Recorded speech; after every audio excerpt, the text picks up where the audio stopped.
اعوذ بالله من الشیطان الرجیم بسم الله الرحمن الرحیم ګرانو محترمو کتونکو السلام علیکم ورحمت الله وبرکاتو دوستانو نن ستاسو په خدمت کې د یو بهترین پیغام سره حاضر شوم که تاسو ته معلومات نو د عراق یو مولا دی او هغه نن سبا پاکستان ته راغلی دی او پاکستان کې هغه دمونه چې اسد قیصر صاحب زموږ د قومي اسمبلی سپیکر چې دی هغه له تللی او تحفې تحایف یې موله ورکړه او هغه چې دی نو دمونه چې یو خلک وایي چې ګونګیان او کوم چې فالج یا پیدایشي پولیو یا معذوره چې کوم دي هغوی له علاج کوي. نو دوستانو نن یو کال مخکې به دې باندې ما د خپلو ملګرو دوستانو سره خبره کړې وه ځکه چې د دې ویډیوګانې به اکثر ما په سوشل میډیا باندې کتلې. زه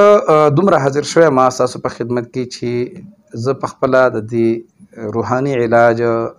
کار 15 کالو کوم ما ته د خپل والد صاحب نه پاتې دی. زما د سر څه ذاتي بغض هم نشته دی چې یاره ما د څه ذاتیات دي پېژنم یم نه، خو دومره سوشل میډیا نه ما ته پته ده چې دا د عراق دی او مولا دی. خو نن یو کال مخکې چې ما دې ویډیوګانې وکتې نو دا ما ملګرو ته وویل چې دا سړی فراډي دی او دا دوکهباز دی. دا یو اهمه خبره ده چې د یو سړي په کور کې بچی ګونګی وي یا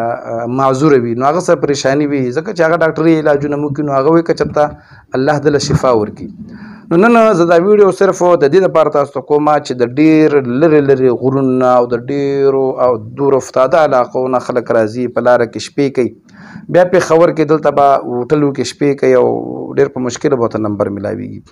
نو زه تاسو له یو څو خبرې کوم او دا ویډیو هم تاسو سره به دې سایډ باندې د ده چلیږي. دته ته که تاسو چېرته وګورئ نو دا چې کله دله څوک ګونګی راولي نو هغه ګونګي له لاوله دا په خوله کې ګوته واچوي او بیا وله یو غوږ راکاږي بیا وله بل غوږ راکاږي بیا وله دا سټ چې دی دا ومږي او بیا ورته داسې چلو کړي. نو چې داسې چلو کړي نو هغه ورته داسې چلو کړي نو بیا ورته ووایي چې الله. نو تاسو ماته دا ووایئ چې د دومره خلکو په منځ کې یو ناشنا سړی یو هغې له څوکه ګونګی راولي، ګونګي ته غریب ته خو لاول د ماحول پته نه چې دا زما خوشه څه ویلی کېږي.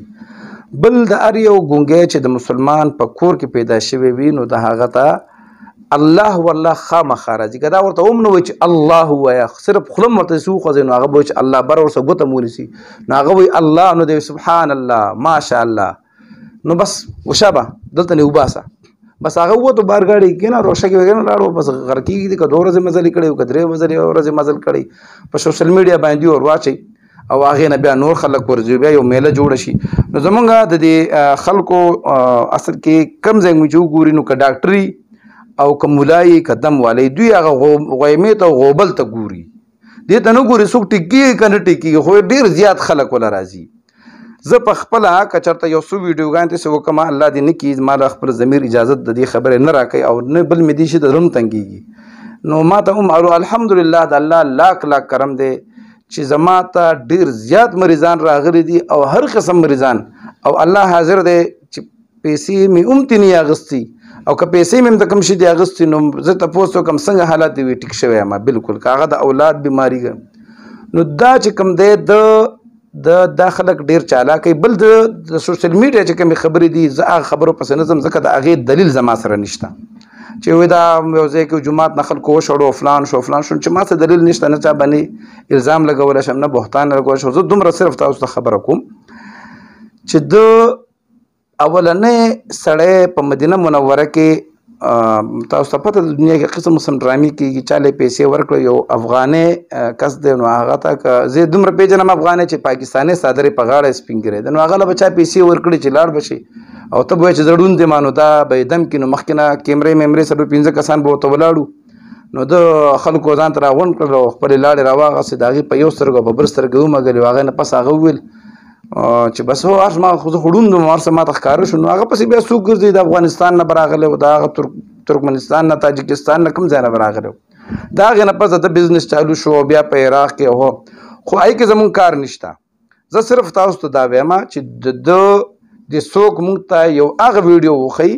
چې هغه ماشوم یا هغه ګونګی یا غټ سړی د دم کړی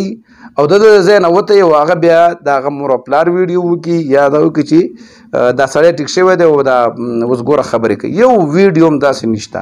تاسو برای مهرباني دومره مهرباني وکړئ، د خلکو به اولاد دي زمونږ په سوات په غرونو کې به وي، بره په چترال کې به وي، په دیر کې به وي، داسې نور علاقو کې به وي، او هغوی غریبانان را روان شي او بیا دلته د کې خوري او دلته 10 ورځې به دا ناست دي. زمونږ اسد خیسر صاحب او زمونږ دا سیاسي خلک دا سوچ نه کوي. هغه ورغی نو هغه نور هم پروموټ کو، هغه ویډیو هم راغله چې یاره بهی د یو ملک